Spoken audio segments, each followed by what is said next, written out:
de Directiva y de los socios del sector industrial, quiero darles las gracias por acompañarnos esta tarde en una nueva sesión del ciclo de conferencias Apoyo a la Arquitectura, organizadas gracias al acuerdo de colaboración entre el Círculo Industrial de Alcoy, la Universidad Politécnica de Valencia, Campus Alcoy, la Cámara de Comercio de Alcoy, la Asociación Alcoy Industrial y la Caixa Popular.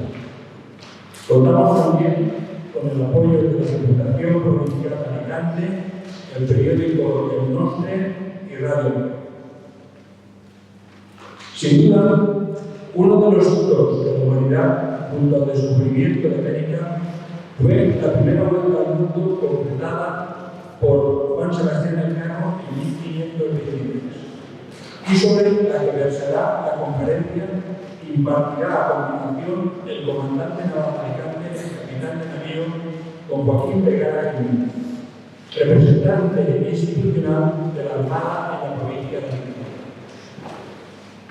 El capitán de navío Vergara nació en Tarifa en 1963. Ingresó en la Escuela Naval Militar en 1983, donde recibió el Real Despacho de Oficiales de Navío en 1988, pasando destinado a la fragata Victoria durante 2 años y al buque Escuela Juan Sebastián Elcano durante otros 2 años como oficial de maniobra. Promovido al empleo de teniente de navío en 1991, estuvo destinado en el Centro de Buceo de la Armada como especialista en tecnología de buceo. Mandó la unidad de buceo de medidas contraminas del Carolinas, el buque El Tajo. En el año 2000, en el empleo de capitán de corbeta, mandó el buque de salvamento y rescate Neptuno y fue jefe de planes en el Hydrogen Force italiano en Paente durante 3 años. En el año 2009, como capitán de fragata, estuvo destinado como ayudante secretario del almirante jefe del Estado Mayor de la Armada y fue comandante de la fragata Santa María.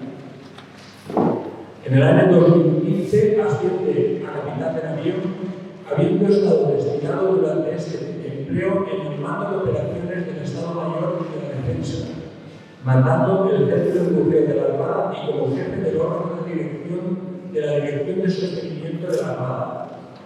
Desde el año 2021 es comandante naval de Alicante, cargo que dejará el próximo 7 de julio. Ha participado en las operaciones Atalanta contra la piratería en aguas del Océano Índico y apoyo a Irak en la lucha contra el Daesh. Es diplomado en Estado Mayor de las Fuerzas Armadas. Como recompensa, presenta varias cruces del mérito naval, militar, aeronáutico, policial y de la Guardia Civil, y pertenece a la Real y Militar Orden de San Hermenegildo. La Armada es heredera y depositaria de una gran tradición militar. El recuerdo a los héroes que la forjaron y a sus hazañas es un deber de gratitud y un motivo de estímulo para la continuación de su obra. Grandes científicos, navegantes y astrónomos, marinos españoles, todos ellos, contribuyeron a lo largo de los siglos a formar una institución que aún hoy en día se asienta en aquellas ancestrales tradiciones y conocimientos que han llegado con un profundo arraigo hasta nuestros días. Desde el Círculo Industrial queremos agradecer sinceramente al comandante naval Alicante de Joaquín Vergara su generosidad, disponibilidad y cercanía para compartir su experiencia con todos nosotros. Y le deseamos en el nuevo destino que recibirá a partir del 7 de julio el mayor de los éxitos y el mayor de las felicidades. Estamos seguros de que su intervención será de gran interés y de inspiración para todos los asistentes. Muchas gracias. Muchas gracias.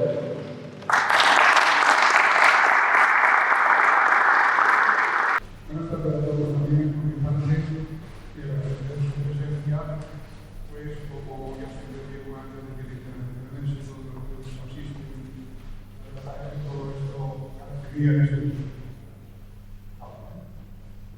Bien, me llamo Rafael Cuadros, soy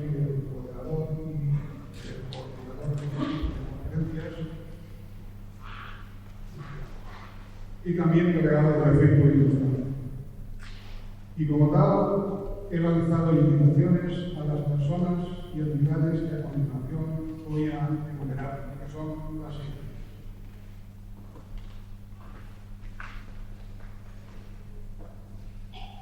Todos ellos pertenecen a la Comunidad Valenciana y provincia de Alicante.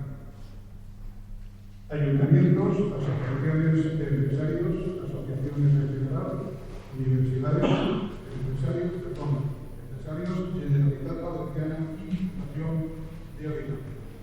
También a colegios, institutos y asociaciones de padres y madres de estos institutos. Se han lanzado también las correspondientes invitaciones a este acto, siguiendo las instrucciones de la comandante en que facilita una redacción de los criterios sindicales, que espero que hayan recibido ustedes correctamente. A todas aquellas personas que hayan venido en representación de estas personas, de estas unidades, bienvenidos. Recordar a los alumnos de la Universidad de Alcoy, campus de Alcoy de la UTV, que deben de firmar la hoja de control de entrada y salida, que está establecida de texto, para después yo ya recogeré la hoja, la entregaré a la universidad para hacer la gestión de los créditos. Todas las conferencias que se realizan en el ciclo industrial, y más concretamente de las que versan sobre Alcoy mirando al futuro, en la que esta también se encuadra, son grabadas y son colgadas después en la web del círculo industrial, así como también de todas y cada una de las entidades que conforman la organización Mirando al Futuro, las cuales me han dado buena cuenta nuestro presidente en su presentación. Bien, hechas estas formalidades, pues poco más tengo que decir, pues porque al final la presentación del presidente es una de las cosas, al igual que asumimos todo el currículum de la persona que tenemos aquí como el círculo industrial, vamos subiendo de lo que estamos viendo hacia el final, no sé si acabaremos realmente siendo bénicos para muchas instituciones, no solamente el alcohol, sino a nivel nacional. Bueno, el acto continuará de la siguiente manera, con Joaquín de Lara presentará su ponencia desde abril. Terminada la ponencia, después habrá un turno de preguntas y para finalizar, nuevamente tomaré la palabra para ustedes y concluimos. Sin más, vamos a integrar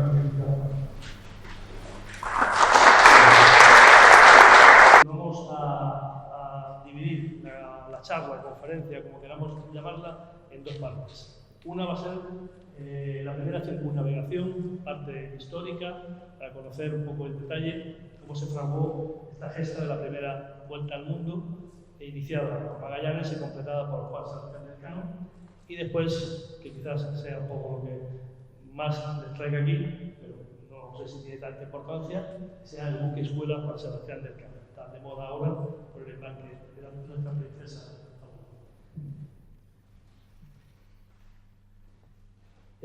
Como digo, es una conferencia ambiciosa en la cual vamos a hacer un 2x1. Preguntas que se harán ustedes es por qué estoy en Alcoy, por qué se hacen conferencias en Alicante y por qué lo hago ahora. En Alcoy, hacía un rato bromeábamos y decíamos que si las anchoas subían por el cerco y se metían en una cintura en Alcoy, pues el comandante naval también remontaría el río y hablaría sobre lo que es la Armada. En Alicante hay muchos motivos que unen a la Armada con Alicante y el momento también es propicio para hablar de este tipo de cosas. Estamos, apenas han pasado unos años de nuestro quinto centenario de esta circunnavegación, que no quiero, si no me equivoco, terminó en el 1522, tras 3 años de navegación.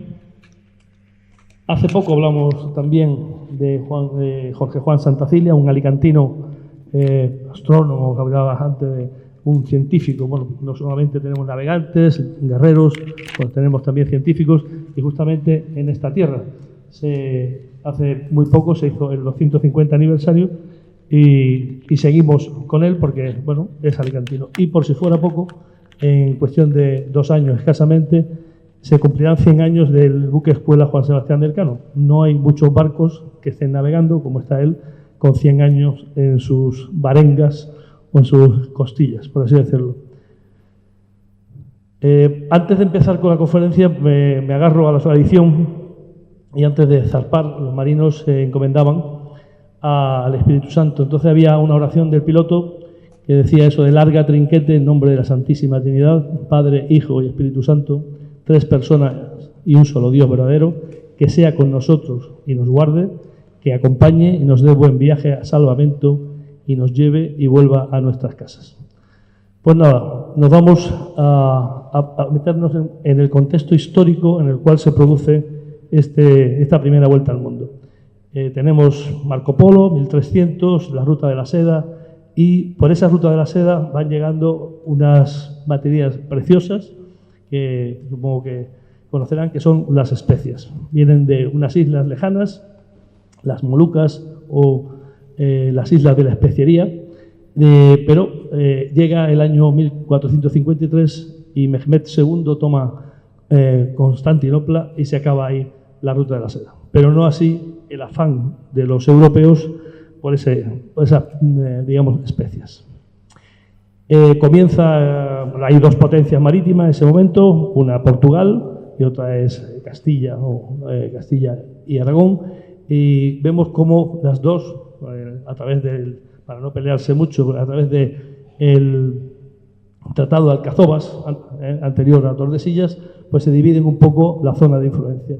Los portugueses comienzan a ir navegando hacia el sur de África, por la costa oeste, doblan el Cabo de Buena Esperanza, siguen costeando Mozambique, Golfo de Bengala, Sumatra, Java y toman y llegan hasta, digamos, cerca de las Molucas. Estamos hablando con Vasco de Gama, ya estamos en 1498.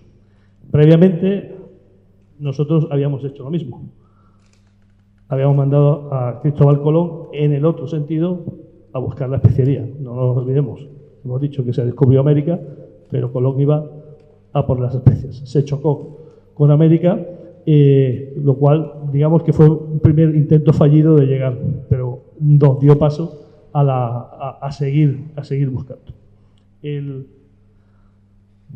Este descubrimiento pues ya nos da paso al Tratado de Tordesillas. Nos ponemos un plan serio, se divide en 2 hemisferios, las zonas de influencia de Portugal y España, y hay aquí una cosa que llamaré atención: el antimeridiano. Todo el mundo sabe que decía, bueno, 370 leguas a poniente de las islas de Cabo Verde, tiramos un meridiano y esa zona para Portugal y hacia poniente para España. ¿Qué pasa hacia aquí? Pues no sabemos que estaba Brasil, y por eso Brasil es portuguesa, y tampoco sabemos exactamente por dónde pasa el antimeridiano 180 grados después. Quedaba las Molucas de la parte española, quedaba de la parte portuguesa. Los portugueses decían que era de su lado, y los españoles, pues bueno, si se podían agarrar un clavo ardiendo, pelearían que fuera suyo. En esa época aparece la figura de Magallanes, ¿no? Magallanes es un marino, es un guerrero, porque estuvo en la toma de Malaca bajo mando del rey de Portugal, hombre curtido, y con Manuel I no se lleva muy bien. No quiero decir que Manuel I fuera mal rey, sino que Fernando Magallanes era famoso por su mal talante. Además de una cojera que llevaba recuerdo de una batalla, pues era un hombre de mal talante, pero obviamente buen navegante, que unido a un tal Ruy Faleiro, que es el cosmógrafo amigo suyo, deciden proponerle al rey de Portugal una travesía hacia poniente, hacia las Molucas. Recordemos que aunque los hemisferios no se podían conquistar o no se podían negociar, sí se podía navegar. Es decir, los españoles para ir a América tenían que ir por el hemisferio, la parte de Portugal. O sea, que se podía, la navegación, digamos, se podía ejecutar.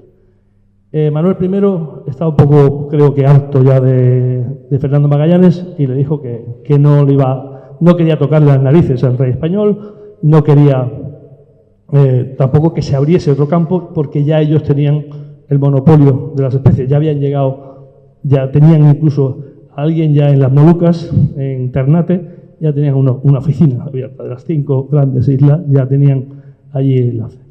Con lo cual sí le autorizó a proponerle dice, pues me voy y se lo voy a ofrecer al rey español. Entonces se desnaturaliza portugués. Por así decirlo, cuando hablamos muchas veces, ¿no?, que es portugués, pues bueno, no es tan portugués porque él mismo se desnaturaliza como portugués y se le autoriza. No es como un futbolista que es brasileño y viene a jugar al Madrid y sigue siendo brasileño. En este caso iba con la corona de española y además no quería ser portugués, o por lo menos no así lo demostró. Entonces, estos dos personajes llegan a Sevilla, donde me paro en esto porque quizás es para mí lo más interesante en una ciudad como Alcoy, ver el poder que tienen, por ejemplo, los comerciantes. Porque no olvidemos que esto no es una expedición de descubrimiento, es una expedición con un gran talante comercial. Estos allí en Portugal no consiguen el apoyo del rey, pero sí consiguen llamar la atención de algunos comerciantes españoles, burgaleses, en concreto, que estaban allí también descontentos con el manejo que estaba haciendo Manuel I de sus barcos, cuando no iba bien la cosa. Entonces se van a Sevilla, los acogen bien, también había un grupo de portugueses en Sevilla, que lo ponen en contacto con Juan de Aranda. Juan de Aranda es el factor de la Casa de la Contratación, recientemente construida en Sevilla, 3 personajes importantes, uno de ellos Juan de Aranda, el cual va a hacer un poco por ganar dinero, obviamente. Él personalmente le va a facilitar el acceso a Fernando de Magallanes hasta el obispo Fonseca y de ahí al rey Carlos I. Cristóbal de Haro, otro comerciante que es el que, digamos, recibe esta visita, también apoya esta idea de quitarle el protagonismo a Portugal en las especies. Y como veremos al final, cuando la cosa se pone fea económicamente, pone el 25% de lo que costaba la expedición de su bolsillo, que era, como dicen antiguamente, una pasta. Bien, pues tenemos a Juan de Aranda en Sevilla, tenemos a Cristóbal de Haro y el obispo Fonseca. Llegan a Valladolid, Carlos I está a punto de llegar a Valladolid, jovencito, y con estos apoyos llega a la corte. Hay gente que no está muy de acuerdo con esta expedición, mucho dinero, pero bueno, al final Carlos I es un rey joven que tiene ansia de tener grandes éxitos y dice, pues, que se apoya. Con lo cual van adelante y lo primero que hay que hacer son las capitulaciones.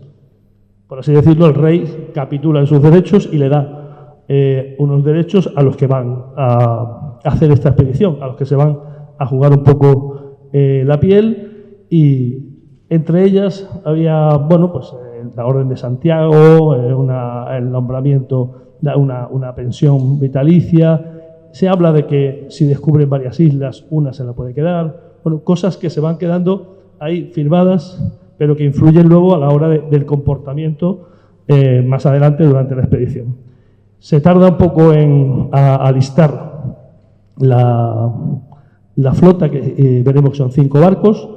Las cosas si se hacen con prisa valen más caras. Si queréis hacer una obra en casa, os pasa eso. Si lo queréis para mañana, pues aquí pasaba lo mismo. Bajaban a Sevilla, si no tenían suficiente mercaderías.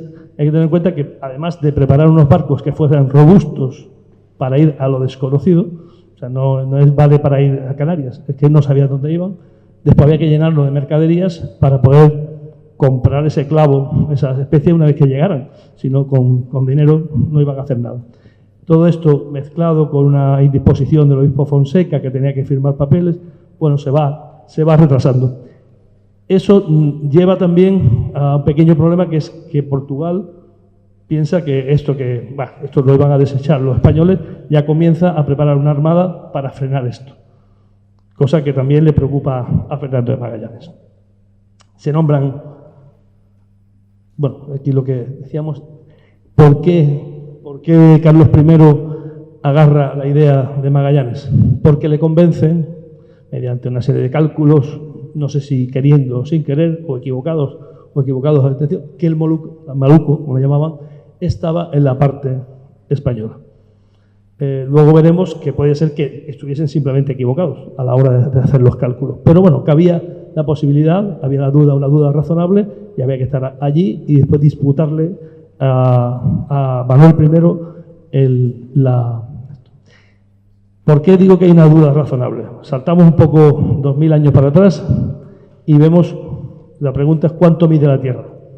La Tierra, según decía Eratóstenes, un griego, o Egipto, mide con un palo, una sombra, que el mismo día del solsticio, el de verano, dice que da 7,4 grados en Alejandría. Sin embargo, en Asuán, que estaba como 800 kilómetros al sur, de ahí no había sombra. Pues con un problema de ángulos, bueno, norte-sur, no sé si lo ven, tampoco estaba norte-sur, se midió en pasos calibrados, pues este aquí que le da 40.000 kilómetros la circunferencia de la Tierra.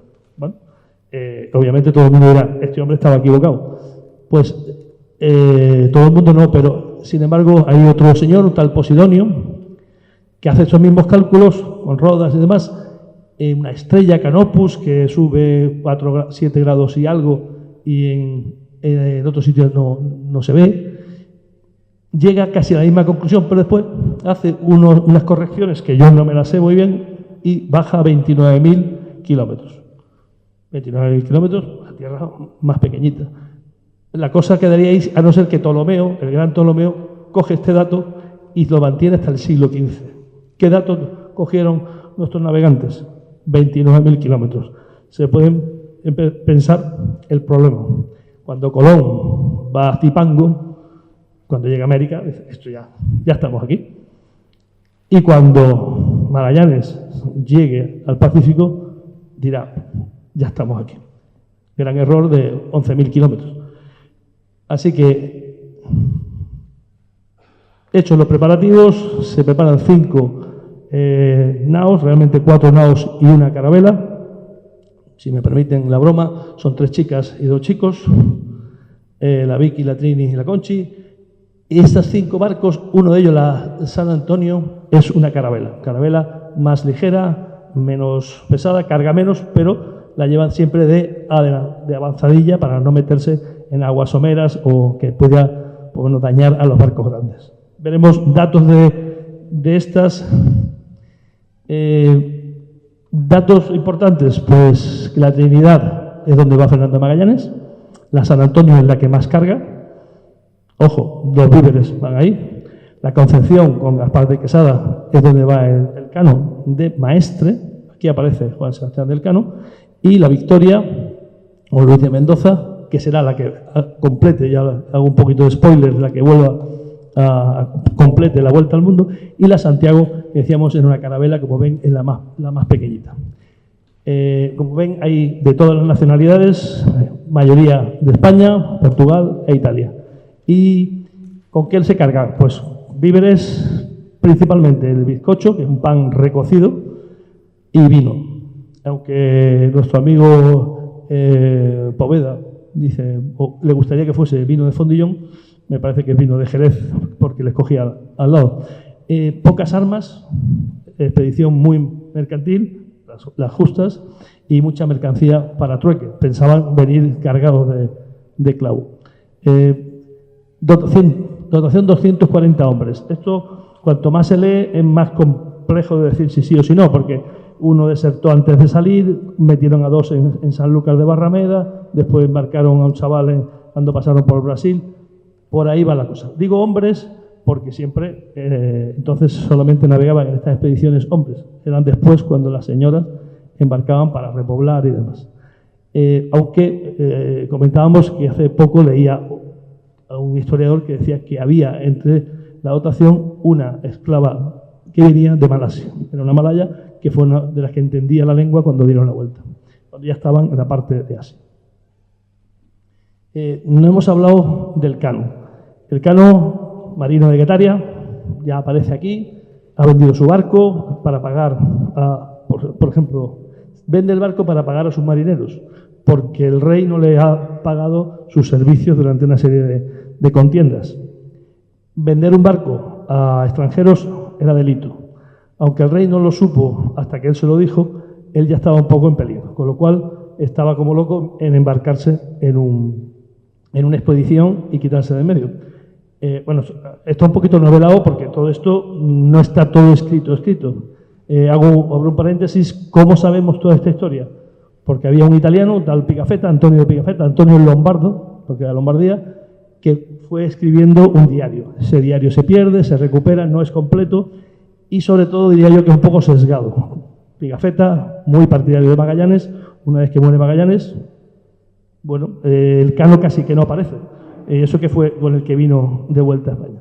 Y después, eso sí, mucho más serio, la Marina, ahora también somos serios, pero antes éramos mucho más serios. Después de 3 años por ahí, la gente no se iba a ver a su familia. Los encerraban y tenían que contar todo lo que habían hecho, por separado, y luego se cruzaba. ¿Por qué? Deserciones, asesinatos, había un montón de cosas que había que aclarar antes de esto. Por ejemplo, el peso del clavo que cargaron y que descargaron. La cosa no se gastaban, no eran bromas ahí. Como digo, Sevilla salen 10 de agosto, terminan de armar, comprueban que no hay armadas de Portugal por ahí, y a Sanlúcar de Barrameda, y desde allí ponen rumbo sur hasta Tenerife, a coger la fuerza de los vientos. Y aquí tienen, no sé si se ve por ahí, un poco lo que sería el viaje. El primer tramo, en principio tranquilo, iba a ser tranquilo, Tenerife, bajaban, cruzaban, se iban a Brasil, y le estoy contando esto que yo me lo sé, pero una de las cosas que estaban aquí, Juan de Cartagena, otro personaje que entra ahora en juego, es la conjunta persona, es decir, el contrapeso castellano que pone, que decían que era hijo incluso del obispo Fonseca, pero el contrapeso castellano al peso de Magallanes como portugués. Era, digamos, familia de Fonseca, era un tío de mucho peso y, bueno, tampoco se dejaba amedrentar mucho por Magallanes. Error. Embarca ahí y se dejan a Ruy Faleiro. Meten a otro cosmógrafo, porque Ruy Faleiro era un gran cosmógrafo, pero se fue la chaveta y ya no lo pudieron embarcar. No estaba bien de la cabeza, pero nunca se fió de Juan de Aranda, que es el que le ayudó a llegar al rey, porque Juan de Aranda le sacó 1/8 de lo que ganaran, se lo tenían que pagar a la vuelta. Decía que era un poco usurero por ese servicio que le había prestado. En este tránsito no se cumple uno de los mandatos del rey. El rey dice que el capitán general Magallanes debe de informar a los capitanes de los otros barcos cuáles son las intenciones, cosa que no hace Magallanes. Ya no sabían, estaban un poco nerviosos, no sabían si iban a ir por la parte portuguesa incluso, porque iban bajando pegados a África, y aprovechando, bueno, un juicio contra uno de los maestres de uno de los barcos que lo iban a justiciar, primero el juicio por sodomía. Cuando los capitanes estaban allí, dio preso a Juan de Cartagena, Magallanes, por, digamos, no haberlo saludado correctamente al cruzarse su barco con el sol. No utilizó exactamente el nombre de capitán general al dirigirse a Magallanes. Preso, grilletes y hasta Brasil. Cruzan, digamos que los capitanes españoles muestran su problema, están en contrariedad, pero ya ven venir al señor Magallanes y se andan un poco con ojo. Pero insisten en que tienen que liberarlo, que tienen que ir en un barco cuyo capitán sea español, darle cierto tratamiento sin liberarlo. Como veo, es el veedor y conjunta persona. Era, digamos, el segundo de toda la expedición y lo hacen preso. Entran en Brasil, entran en la bahía de Guanabara, van bajando y ya comienzan a buscar. Y llegan incluso al Río de la Plata. Primer cosa rara. ¿Por qué entran al Río de la Plata si Solís ya había estado allí? Había dado noticia de que era un río, era agua dulce, por más que subieron 200 millas para adentro.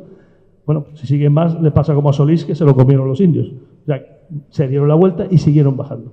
Descontento total en la expedición, mucho frío, y comienza y se entra en la bahía de San Julián. Ahí es donde hay, digamos, el segundo problema gordo. La bahía de San Julián, en la invernada, estamos ya en marzo, hemisferio sur, mucho frío y poca comida.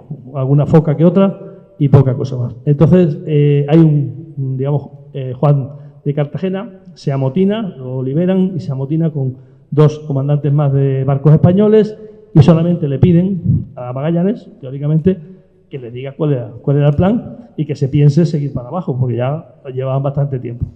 Magallanes, un zorro importante, le mandó misiva de que quería negociar con el alguacil, que era hábil en el manejo de la daga, y se cargó al capitán de un barco, con lo cual ya eran 3 barcos portugueses contra 2 españoles. Al final el motín quedó en nada. Pero Magallanes ahí sacó ya su vena de hombre duro y eso no lo podía repetir. Con lo cual mandó, apresaron a 40, entre ellos el Juan Sebastián del Cano. A 2 de ellos los descuartizaron y los colgaron para que sirviera de ejemplo. Luis de Mendoza, de la Victoria, y Gaspar de Quesada, los capitanes, y a Juan de Cartagena, como era familia de Fonseca, pues tuvieron la deferencia de dejarlo cuando salieron rumbo sur, después en primavera, lo dejaron allí con su confesor, con una bolsita con un poco de pan y algo de vino, a su suerte. Suponemos que no vivieron mucho tiempo. Como vemos aquí, el Cano ya empezó a despuntar con el tema de que es un tío con suerte. Lo pillan. ¿Más lejos? ¿Más cerca? ¿Más lejos? ¿Más cerca? No sé. Bueno, me oyen. El tema es que el Cano aquí pues se escapa. ¿Por qué? Porque claro, si de una expedición de 240 quitamos 40, ya no hay quien maneje 5 barcos. Con lo cual, con dolor de su corazón, supongo que Magallanes levanta el castigo, pero ya se lo tiene apuntado a otro hecho difícil. Que lo llevaron bien, es que la Santiago la mandan de expedición cuando empieza a mejorar el tiempo para que vaya viendo qué pasa. Al cabo de un mes aparecen unos señores andando porque el barco había encallado. Eso fue una epopeya. También otra película solamente del salvamento del material, no del barco, pero de todo el material que iba en la Santiago. Volvieron allí, rescataron al resto de dotación y a pie se trajeron todo el material. Con lo cual ya nos quedan 4 barcos y salimos para el sur. El 21 de octubre aparece en el cabo de las 100.000 vírgenes, que le llamaron así, porque es el día de Santa Úrsula, creo que era, no lo tengo muy claro.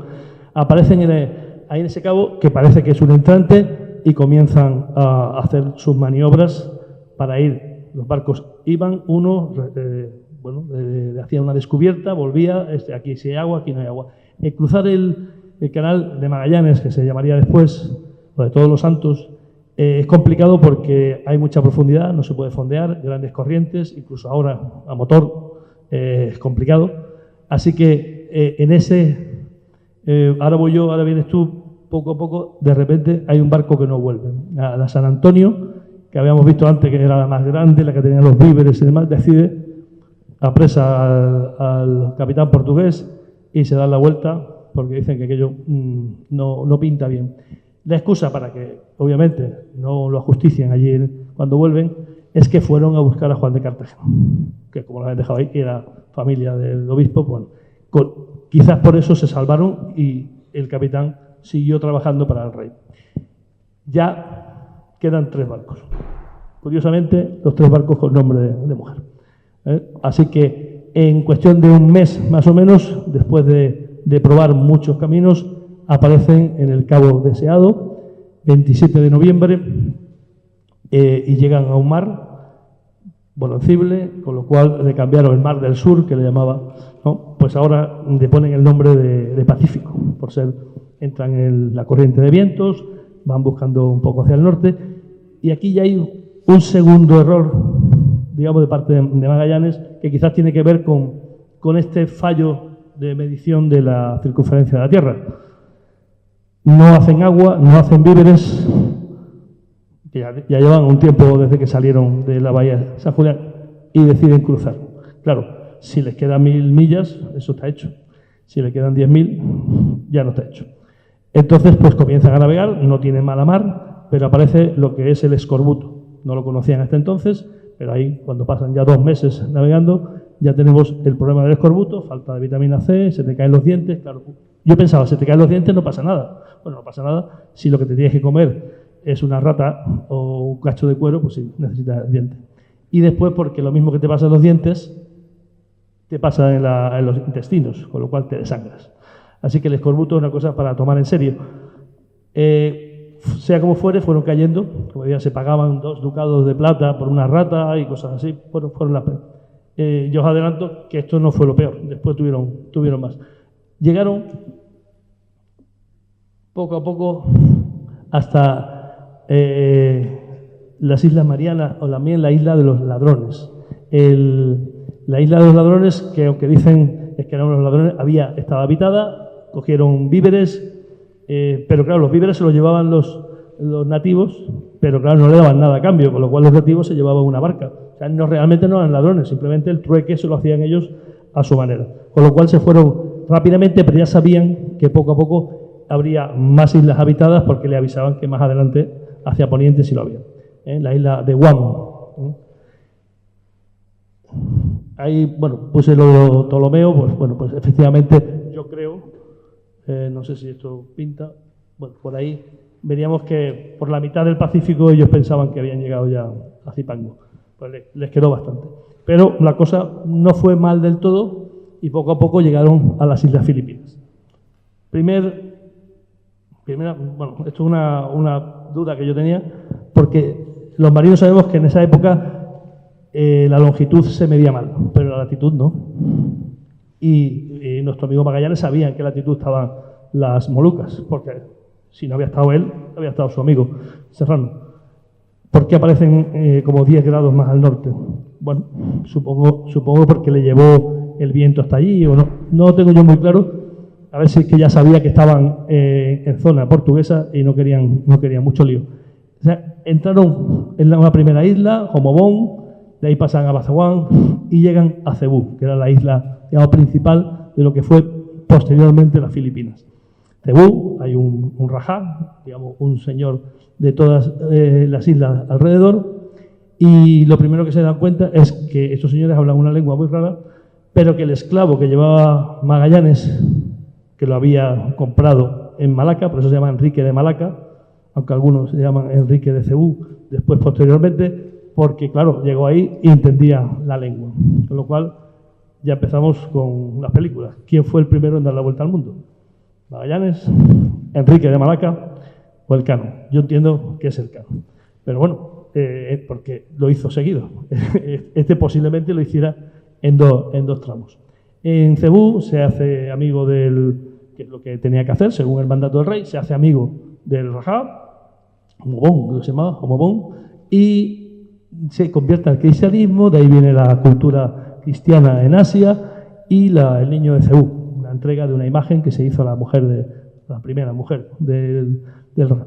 Pero aquí creo que se le va un poco la pinza otra vez a Magallanes, y cuando le pide obediencia a todos los señores, por así decirlo, tribales de las islas de alrededor, hay uno de ellos, tal Lapu-Lapu, de la isla de Mactán, muy pequeñita isla, no tenían nada, se dedicaban a la piratería, con lo cual hace uno entender que los señores que estaban ahí sabían de guerra, sabían de pelea. Pues le pide que sea súbdito del rey de España, y Lapu-Lapu dice sí, que del rey de España sí, pero del Rajá de Homobón no. Claro, para hacerle el favor a su amigo, dijo Magallanes, bueno, esto lo he dicho muchas veces, pero aguántame el cubata que esto lo arreglo yo. Se fue con 50 hombres a la isla de Lapu-Lapu, no tuvo control de la gente del enemigo, 1.500 nativos contra 50, no tuvo control de la marea, barcos fuera del arco de tiro de sus cañones y armaduras pesadas en una batalla en la playa. El resultado, no fueron muchos muertos, pero entre los 4 muertos y 26 heridos estaba el amigo Magallanes. Magallanes muere el 27 de abril de 1521, que digamos pongo ahí que es un error táctico, lo cual casi imperdonable para un hombre de su experiencia, y la desobediencia un poco a las normas que le dio el rey, que básicamente era: tú vas a por el clavo, no a conquistar terreno, lo que bien, pero vas a descubrir la especiería por el poniente. Pues aquí ya empiezan los problemas. Los problemas es que Omobón ya ve que estos españoles no son invencibles, el Apu-Lapu le aprieta un poco las tuercas, Enrique de Malaca se enfada porque lo que tenía prometido era que lo liberaran como esclavo cuando muriese Magallanes. El siguiente capitán general dice que Turú. Entonces hay una comida tipo, no sé si Juego de Tronos, una comida que hace Omobón para los capitanes y dotaciones de los europeos, un poco en honor a Magallanes, que había muerto en esa cena o comida. Caen muchos emboscados y se salva Juan Sebastián del Cano, segundo golpe de suerte, porque se encontraba indispuesto o porque se lo vio venir. O sea, como fuera, estaba en el barco, vieron lo que pasó, sacaron los barcos fuera, intentaron recuperar a algunos de los amigos que quedaban vivos. Bueno, al final lo asesinaron en la playa y se tuvieron que ir. Aquí quedan muy poca gente, 3 barcos y poca gente para marinar esos 3 barcos. Así que a la Concepción le dan fuego y reparten la gente entre dos barcos, Trinidad y Victoria. Aquí sigue un portugués al mando y empiezan un poco a mantenerse en esa zona de Borneo. Llegan a Borneo, una etapa complicada de entender, que incluso parece que llegaron a Brunei, y el Rajá, que los recibió muy bien con un elefante, los trincó y pidió un rescate. El rescate no se podía pagar, pero sí los barcos que quedaban fuera apresaron a un sobrino del Rajá, con lo cual hicieron intercambio y salieron de allí. Vieron que ese portugués no merecía la pena, se pararon en Palawan y decidieron que habría 2 comandantes de barcos, los 2 serían de españoles. Uno de ellos, por aclamación o por votación, era Juan Sebastián del Cano. Con lo cual, a partir de ahí, ya tenemos el Cano mandando un barco, no la expedición todavía. Quedan 115 hombres, no son pocos todavía, pero bueno, la mitad de lo que habían salido. Y no habían llegado todavía a las Molucas. Ya con esta nueva dirección se van hacia la zona que sabían, bajan de latitud, entran en una isla, cogen a 2 prácticos locales, digamos, los contratan un poco a la fuerza. Bueno, si me llevas a las Molucas te suelto, y si no, no te suelto. Y entonces aparecen en Tidore, la primera de las islas de las Molucas, lo cual ya han completado lo que se quería, llegar a la isla de las especies. Tidore, una de las 5 islas importantes, rival de Ternate, que era donde estaban los portugueses, y empiezan a cargar, que es lo que tenían que hacer. Cargan, establecen una oficina, dejan gente allí, 2 barcos llenos hasta arriba, y Gómez de Espinosa, que es lo que llevaba la Trinidad, se da cuenta que el barco no está para salir. El barco hace aguas, hay que calafatearlo, descarga todo el clavo, y ya saben que los portugueses están, ya un amigo portugués que estaba por allí, dijo: oye, que están preparando una flota en Malaca para venir a por vosotros. Con lo cual Cano dijo: aquí hay que irse, el que esté listo que se vaya. Se decide que, contraviniendo las órdenes del rey, el Cano continuará por el hemisferio portugués. Es decir, ¿cómo lo voy a hacer? Pues yo creo que no lo sabía, pero iba a intentar evitar la ruta portuguesa, que era un poco más todo el Golfo de Bengala, costeando un poco. Iban a cruzar directamente a Cabo de Buena Esperanza y de ahí para arriba, sin tocar, bueno, como hoy en día la Whitbread, esa de dar la vuelta al mundo sin escala, pues más o menos igual, pero con un barco lleno de clavo, pesado, poca gente y cascado.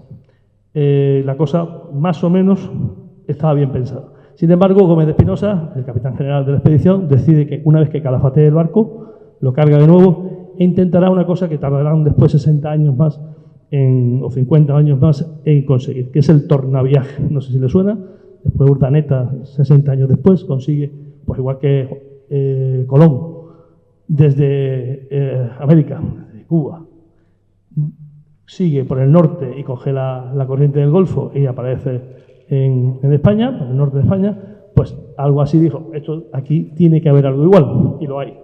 Pero él no dio con él. Total, que cuando salió Gómez de Espinosa, después de escorbutos, tifones y demás, volvió a las Molucas y ahí lo apresaron y estuvo un tiempo preso. Nos olvidamos el pobre de él, con lo cual la expedición queda en manos del Cano. Un solo barco que va hasta Borneo.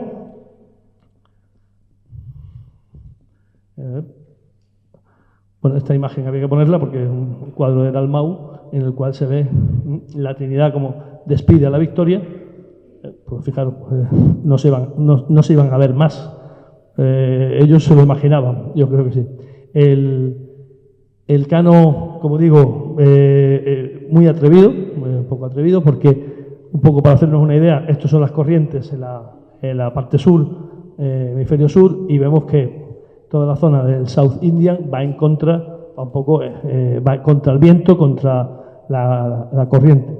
Llegar desde Borneo hasta el Cabo de Buena Esperanza, pues le llevó meses. Vientos, si le suena, los 40 rugientes, siempre en sentido de levante, y la corriente también, con lo cual complicado. El Cano, después de romper el palo enfrente de Cabo de Buena Esperanza, se encomienda a la Virgen de la Victoria, a la cual luego van a visitar, y doblan el Cabo de Buena Esperanza. Ahí, ¿qué ocurre? Enganchan corriente hacia arriba. ¿Qué ocurre? Ya estamos salvados. Estamos salvados no porque ya venían muy cascados y el escorbuto ya hace mella. Como decíamos, antes se comían las ratas, que por lo visto no estaban mal. Ahora se comen el cuero con el que se aferraba se forran los cabos para que no se rompan las velas. Pues el cuero es material, bueno, es de vaca. Si se moja un tiempo y se tuesta, por lo visto, el hambre te la quita. Ya no sé si alimenta. Con lo cual, comienzan a subir y llega un momento que dicen, bueno, nos vamos, ya empieza a hacer agua el barco. Los esclavos que venían con ellos para ver el gran rey de Carlos I también van muriendo. Esclavos o voluntarios, que son los que están dándole a las bombas de achique. Y la cosa está bastante mal. Piensan en rendirse y, digamos, el liderazgo del Cano pues los convence. Aquí a morir por el rey. Y consiguen, y ya al final, una vez que se separan un poco, tienen una estratagema importante, interesante, que es, nos paramos en Cabo Verde, le contamos una película de que venimos de América y te paramos ahí porque el tema es que ha habido un tifón y hemos tenido mala suerte, porque el barco venía destrozado. Y hacen víveres y como la cosa cuela, mandan a comprar más víveres. ¿Con qué paga un señor que lleva 3 años por ahí? Pues con clavo. Clavo era como el oro.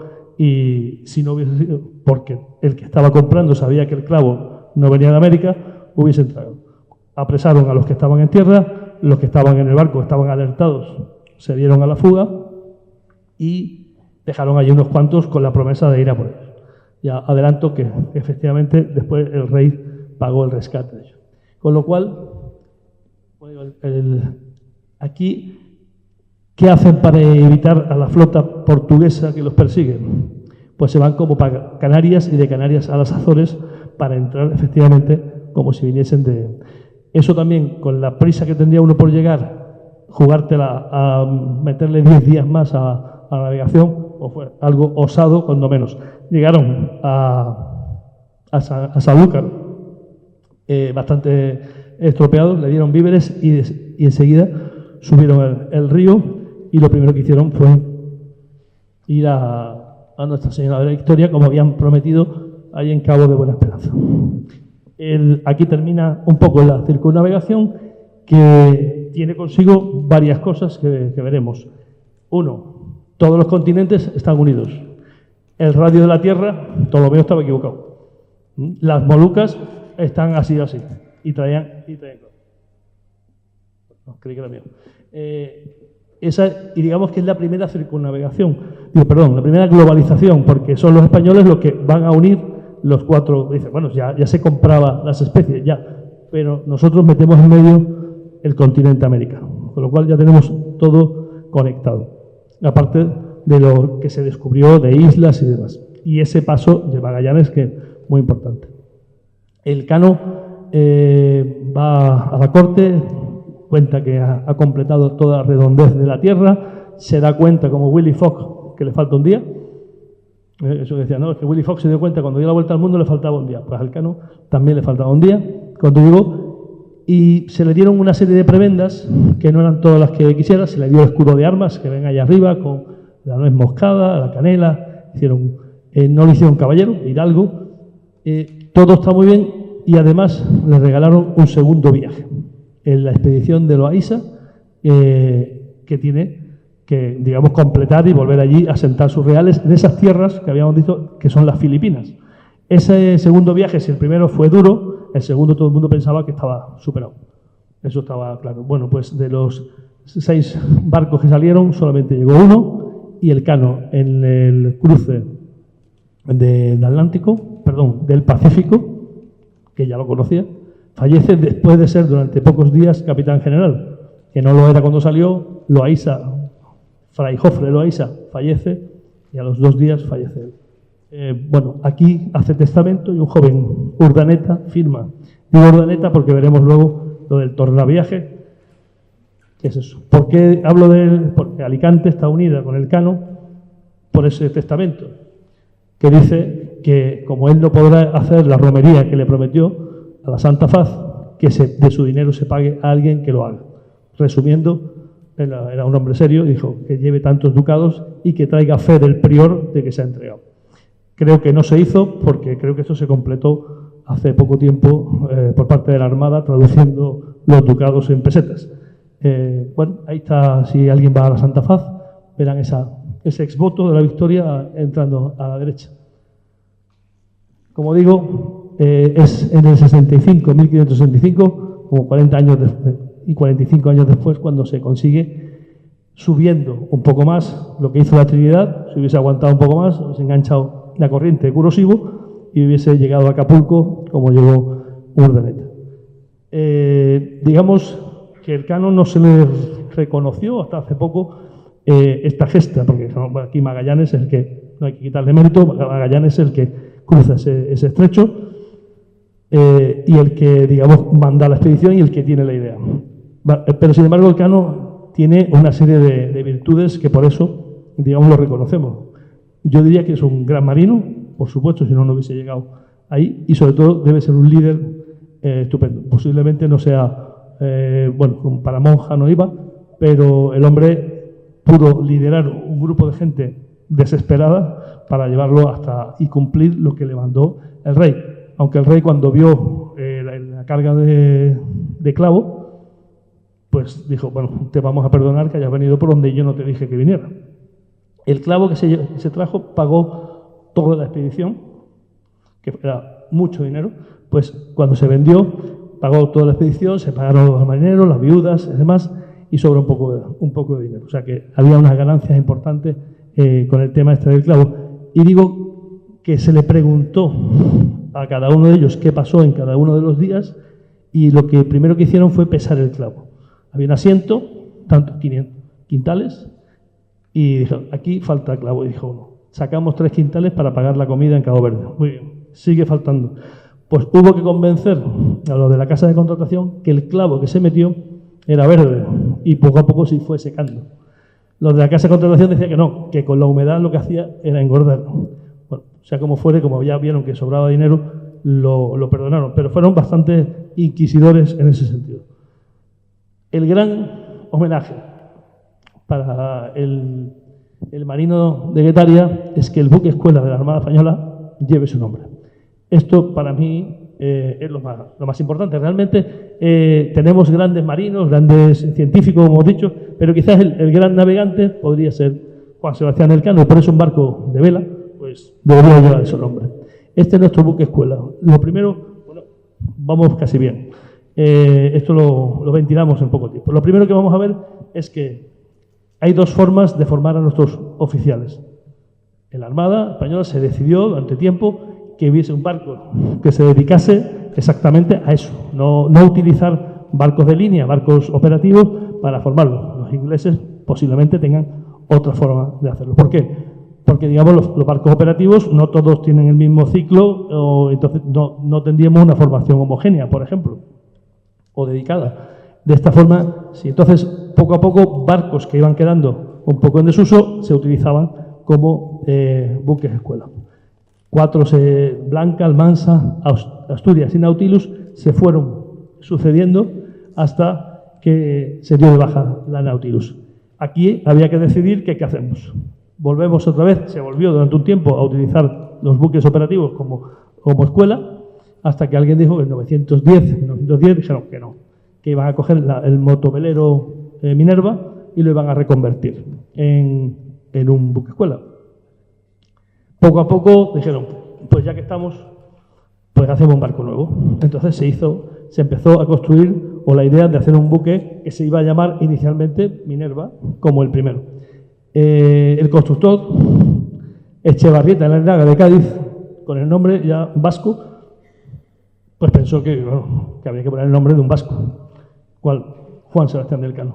Bueno, primo de Rivera, se lo dice al rey y dijo que adelante. Se comienza a construir. El barco, como pueden ver, cuando nace, pueden pensar ustedes que es un barco de madera. No lo es un barco de ferro. Los palos son de ferro. Y la madera que ven en cubierta es una falsa cubierta. Por ejemplo, como esto, debajo hay chapa. La madera es buena, pero no es el techo de cubierta. El barco en el 27 se bota, el 28 entra en servicio, y la travesía Cádiz-Málaga va Alfonso XIII y Carmen Primo de Rivera, la hija del dictador, es la madrina de botadura, y la hija del rey, Beatriz de Borbón, es la de la bandera de combate. Son, tradiciones que tenemos. A partir de ahí se hace una primera vuelta al mundo, como corresponde, siguiendo la ruta de Magallanes. Ahí lo ven desembarcando blanco y negro, es lo que había en esa época, y lo que sí les adelanto que no siempre hace vuelta al mundo. Todo el mundo piensa que el Cano hace todos los años una vuelta al mundo, y no es verdad. Las navegaciones se van aclimatando o se van ajustando muchas veces a necesidades del Estado, es decir, del gobierno, de presencia del barco en algunos sitios. Como ven, 11 vueltas al mundo, 4 hacia el este y 7 hacia el oeste. Vamos a ver. Es verdad que ha estado por todo el mundo, sí, que se repite en muchos puertos también. Afinidad entre países, estar en las rutas veleras, porque este barco es un motovelero, que una de las cosas que tiene que tener en consideración es que haga trayectos largos que se puedan ir a vela. Las rutas veleras no coinciden hoy en día con las rutas mercantes. Hoy vamos a motor, buscamos un círculo de arco máximo y por ahí no tiene por qué ir el viento. Para ir a Cuba no se va directo, se va a Canarias, de Canarias casi vamos al Ecuador y de ahí para arriba. Pero efectivamente no hay que dar a la hélice. Desde que ponen la vela en Cádiz, pues te plantas en Puerto Rico sin gastar gasoil, gastando el poco que de los generadores. Como ven, los países sudamericanos, los centroamericanos son los más visitados, junto con algunos siempre de habla inglesa, o sea, Inglaterra o sobre todo Estados Unidos.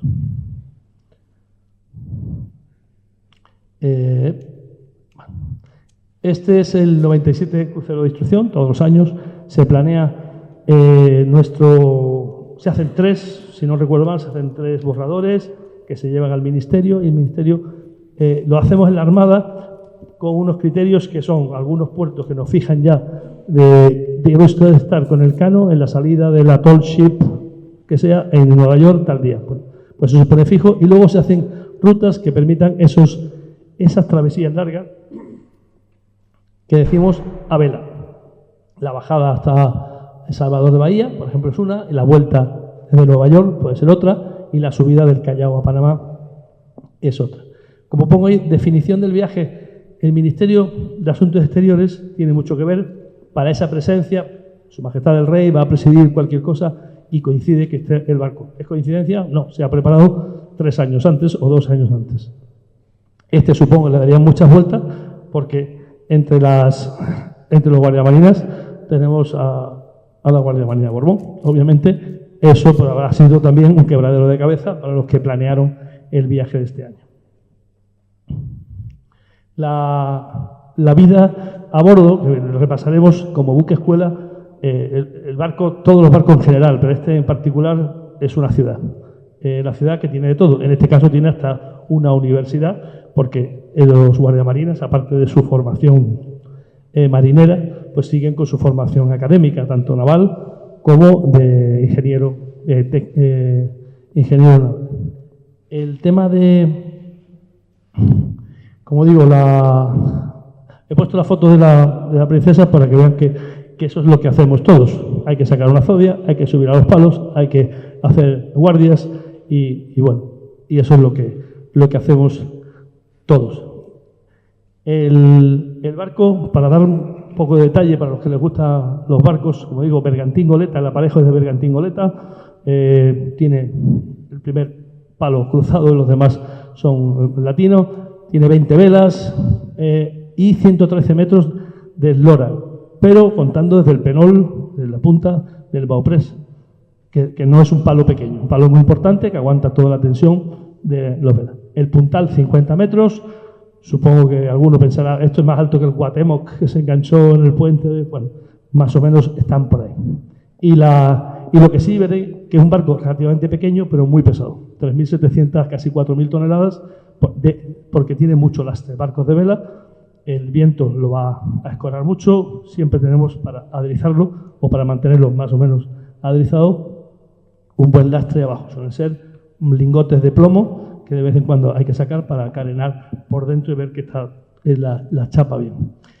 Si le cuento cosas de ese tipo es porque, bueno, me ha tocado durante 2 años, estuve de jefe de maniobra y te tocaba de vez en cuando bajar a esas profundidades, que no es fácil, o la caja de cadenas. Como digo, son 20 velas con 3.000 metros cuadrados de dracón, ahora son sintéticas, antes eran de lona. Bueno, son complicadillas de manejar porque cuando uno quiere doblarlas, pues no se deja. No es fácil que se deja, sobre todo si hay viento.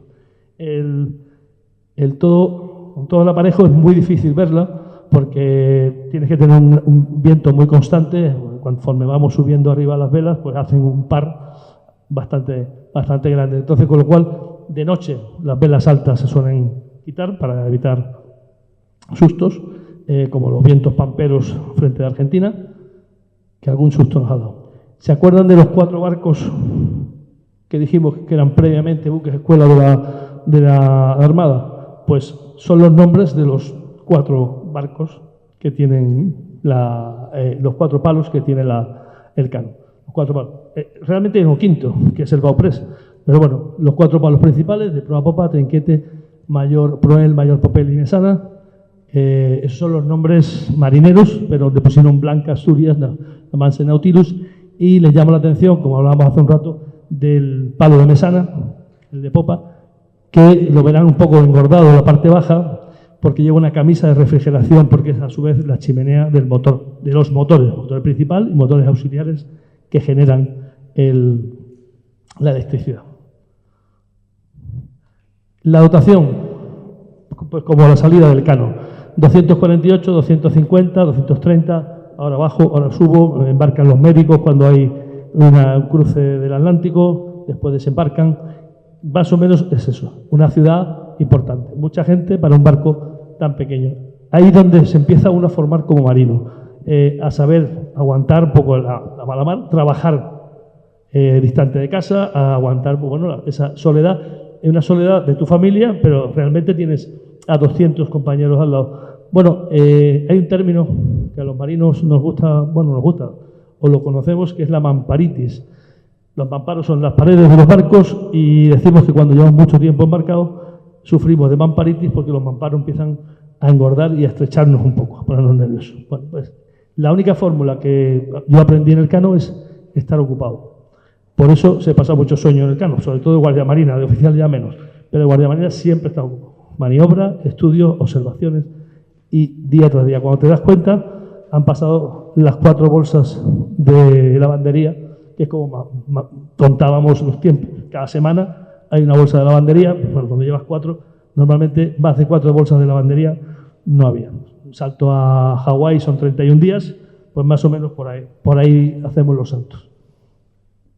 El canon no sale. ¿Por qué dura tanto?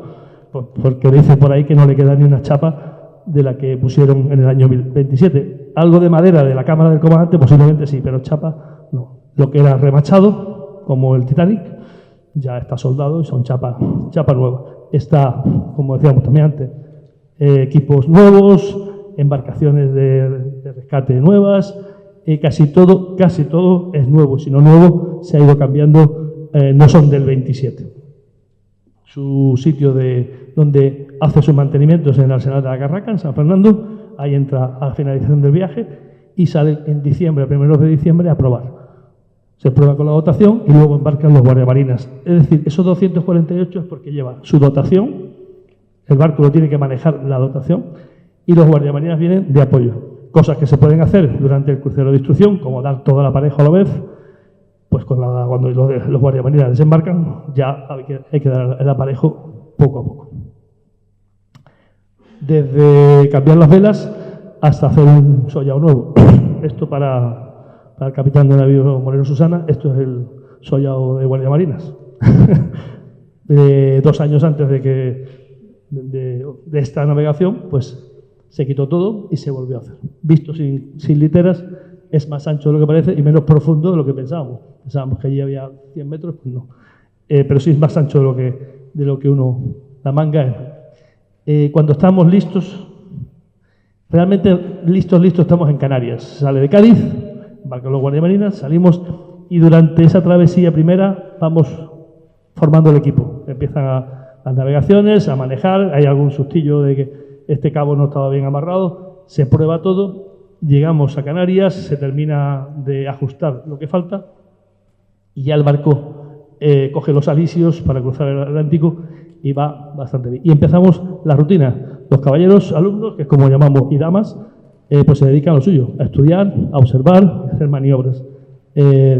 Exámenes, bueno, la vida normal. La vida normal, pero claro, estudiar con él así y así, bueno, pues a veces o te gotean o te levantan para hacer una maniobra. Lo que decía, estar siempre ocupado. La maniobra, pues hay que subir a los palos, pues. Hay veces que, como decía el comandante, nos hace subir a los palos aunque no haga falta. Hay veces que se hacen maniobras para no perder la costumbre.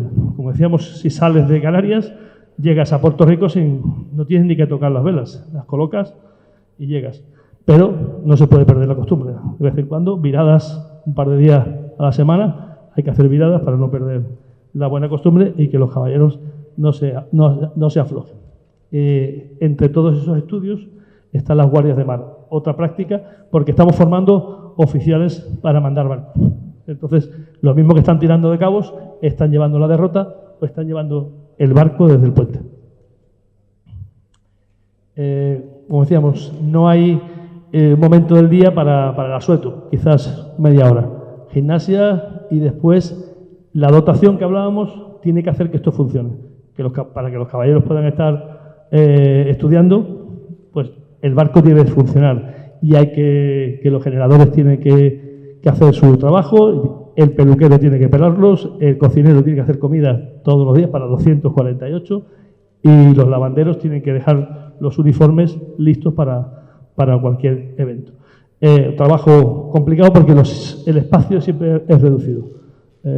Sobre todo, aparte que se mueva el barco y demás, el espacio es reducido, las temperaturas a veces cuando ya llegas al Ecuador son complicadas.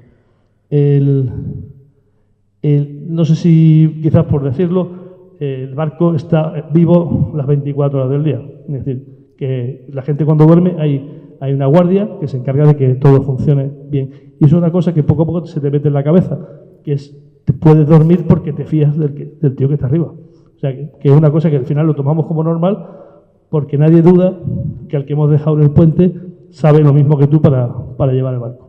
Después de la tempestad se viene la calma, se lo puedes contar. Como decía, la noche fue un poquito más dura, ahí ya estábamos nos dejamos de ir, el comandante Pedro Lapique vio que estábamos bien, estaba seguro, nos agarramos y digo, a donde nos lleve. Y la velocidad era muy, muy grande porque íbamos surfeando. Realmente no llevábamos 4 trapos y lo que nos llevaba era casi los mismos palos hacían de vela para coger esa velocidad. En los barcos de vela no nos gusta mucho la velocidad cuando nos pasamos, sobre todo cuando las olas son muy grandes, porque puedes hocicar y meter el bauprés o el moco en el agua. Al frenarse se rompe y toda la arboladura se puede ir al tacho. Por lo tanto, muchas veces hay que frenar la velocidad para evitar esa, no digo filar por ojo, pero romper el bauprés. Esa fue una experiencia. Me he acordado que estaba de timonel el mismísimo el Atarfe. Sabéis que la marinería en la Armada pues se le pone el mote de donde nace. Entonces era un marinero, bueno, no digamos fino, era de Granada, pero curtido en grandes navegaciones. Bueno, un poco homenaje a la Tarfe. No todos son ni penas, también alegrías. Hay, como llevamos una pequeña banda a bordo, pues se hacen competiciones, el Paso del Ecuador famoso, bueno, ahí se hace un poco de fiesta y por las noches la banda de música, bueno, ameniza un poco con algunas piezas si el tiempo lo permite. Como decimos, el Cano es un gran embajador. ¿Por qué? Porque nos permite mostrar, digamos, la marca España, el embajador marca España, y es una plataforma que se utilizan nuestros gobernantes para hacer recepciones y para que la colonia española, digamos, pise, los barcos españoles es territorio nacional, pisen su tierra y hagan, pues, por ejemplo, juras de bandera, que ahora hacemos muchos civiles, pero antiguamente cuando se hacía la mili, los hijos de inmigrantes podían jurar bandera a bordo del buque escuela. Como decíamos, como embajada a flote, pues tenemos la parte noble, la parte de Guardia Marina, sobre todo la de oficiales y mucho más la del comandante, que es un museo, que es precioso. Bueno, no está abierto a todo el mundo, pero en las visitas está lleno de recuerdos de 100 años de visitas a gobernantes de ciudades que ha ido visitando. Bueno, aquí lo más interesante, la foto de abajo a la derecha, y lo de la jura de bandera, como decíamos, recepciones y demás. Aquí hay 4 eventos, un homenaje a los caídos cuando se pasa por algún sitio donde ha habido una tragedia, sea española o no. Por ejemplo, el Ara San Juan, el submarino argentino, cuando se pasa por la vertical de donde está hundido, pues bueno, se hace un acto de recuerdo. Lo de arriba a la izquierda es una tall ships entrando en Nueva York. No se me ve, estoy ahí arriba. Ahora cuando pasó lo del Guatemoc me acordaba yo de esos tiempos. Y aquí abajo ven, aparte de Blas de Lezo en Cartagena de India a la derecha, 2 barcos iguales. Preguntaban antes si había, la Armada ha tenido buque escuela, el Cano, y con el tiempo pensó en hacer un segundo, para cuando pasaran 40 años, pues cambiarlo. Y se iba a llamar Juan de Austria. Estaba ya en construcción y al final se paró. Teníamos otro, que se compró después, comprado, que era un Bribarca, que era escuela de suboficiales, de maniobra. Este Juan de Austria no llegó nunca a terminarse y se terminó para donarlo o pagar con él bueno, los muchos favores que nos hizo Chile durante la posguerra. Entonces, como lo ven ahí, parece que son iguales, pues en uno está la diosa Minerva y otro en la proa hay un cóndor. Pues son muy parecidos y es el buque Esmeralda, buque escuela de la Armada chilena. Bueno, ¿dónde termina el crucero? Pues termina normalmente en Marín, días antes de la jura de bandera de los aspirantes de primero y del Día del Carmen.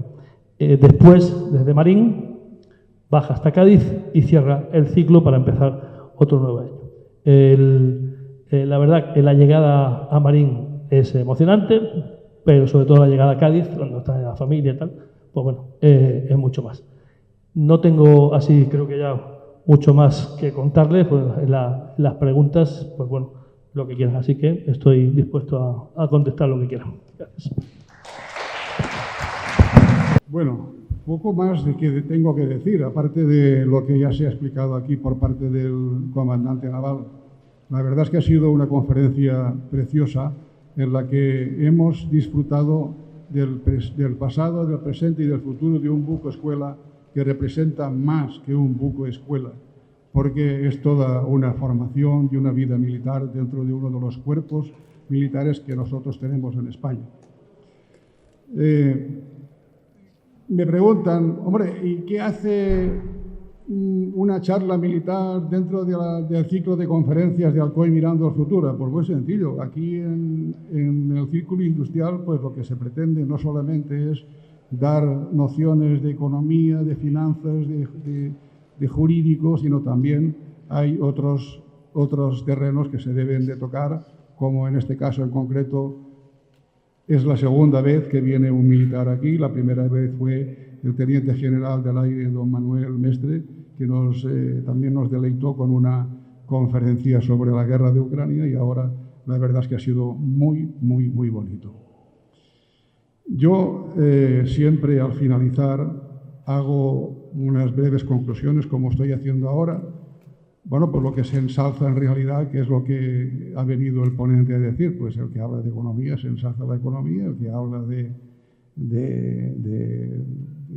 jurídico, de judicial, pues, pero en este caso tenemos militares en la mesa y en la sala.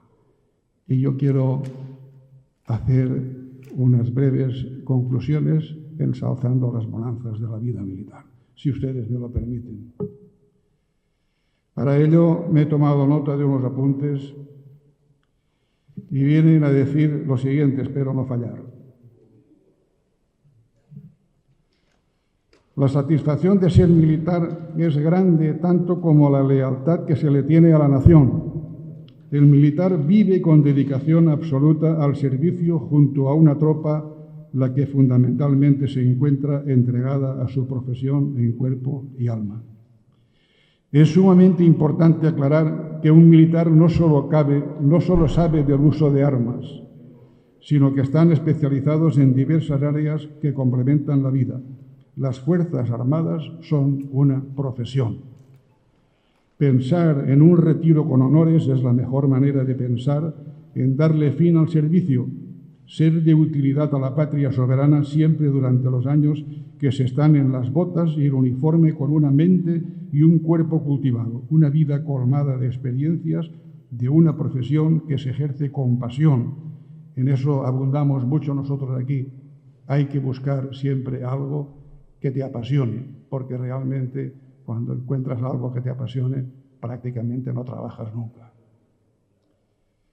Enseña lo que es verdadera lealtad. Y por último, don Joaquín, hago mías estas palabras cuando dice: en un verdadero discurso a un militar, habla de un futuro con medallas que otorga una vida dedicada al servicio. Servir a la patria con dignidad y orgullo, y la recompensa será el honor y la gloria. Eso es exactamente lo que usted ha hecho, lo que usted se ha logrado y lo que se ha conseguido. No quiero, son 30 segundos más, acabar esta conferencia sin dirigirme a una persona especial que está aquí entre nosotros. Antes me he presentado, soy Rafael Valls Álvaro. Las imágenes que han salido por aquí son muy bonitas. Hemos visto olas que pasaban por encima del buque, hemos visto mástiles realmente desde abajo arriba de una longitud increíble. Hemos visto cómo suben guardiamarinas por unas escaleras de cuerda. Todo ha sido muy bonito, todo ha sido muy bonito. Tan bonito como la imagen que tú nos has regalado a todos los alcoyanos el día de la entrada. Muchísimas gracias. Y dicho todo esto, don Joaquín, pues nada, es desearle a usted que en su nueva vida sea tan feliz y tan eficaz como lo ha sido hasta el momento presente.